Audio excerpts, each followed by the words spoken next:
Howdy, my name is Riley Jones, and this is my persuasive speech. Today for my topic, the crisis I wanted to bring to everybody's attention is the increasing insulin prices, especially for those who are type 1 and type 2 diabetic that don't necessarily have insurance or a way to receive easily accessible and affordable insulin prices. So for starters, you might be wondering, what's insulin, what's the price, and how does this affect me? Well, for starters, it takes about $4 to $6 to create a vial of insulin. That insulin is then being sold for upwards of $700, $500 or more, and that's just for one vial. You can also take into account the need for insulin pens or insulin long-acting pens, all different forms of insulin, all of which cost a lot of money and can't be easily accessible to the 2 to 3% of the population that need it. That's roughly 8.4 billion people. Now, moreover, if we're looking at that exceeding cost for monthly would be roughly around $3,000, which is insane. That's higher than most people's rent for a really nice apartment, just to put it into perspective. Now, if we're looking at the Yale School of Medicine, they're the ones who brought to our attention how high these prices are and how much they're increasing. If we look here, you can see the markup from 1972 all the way to 2017, and it continues to go up throughout the years. Now, moreover, we can look at the ethics of that. So ethically, it's not great to have insulin prices so high when it affects such a large majority of people. Even if it is only 8.4 million, that's still a huge number that are highly affected by this. And it's not super ethical for them to have to go out of pocket for something that is a needed medicine.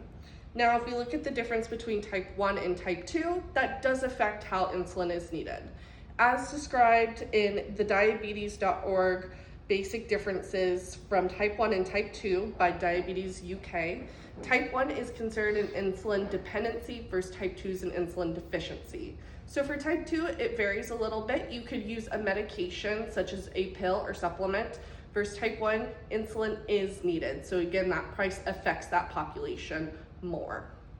Now, type 1, again, your pancreas doesn't work at all. The healthy stem cells are attacked and you cannot make that insulin.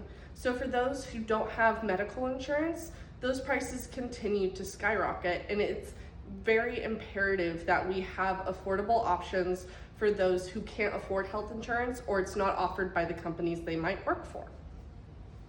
Now, to bring in more of an ethical framework to this for more persuasion on why this is a crisis and why we need to take a greater look at it, we can look at utilitarianism. Utilitarianism is supposed to take into account what's best for majority of the population. Now, you can see that something for majority of the population is going to be beneficial, not something that costs upwards of $700. That would not fall within utilitarianism.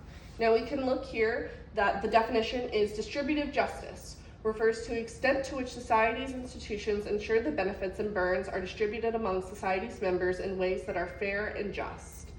Now, it's not necessarily fair and just for 8.5 to 8.7 million people to be struggling with not being able to afford insulin.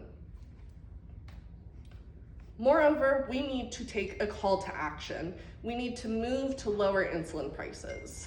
Now, how we can do that, we can look towards going to our local government and petitioning that Walmart or HEB, large distributors, create their own insulin to then lower prices. Again, the cost to create it, $4 to $6. Cost is being sold upwards of $700. Now we can go to local government. We can also put out larger petitions with JDRF. They work closely with that, as well as the Diabetes Association, getting in contact with them, submitting information to them, as well as educating those who might not be aware of this crisis. Other things we can do is going towards a larger scale of our US national government and trying to put in some words there to try and lower insulin and put a cap on the prices.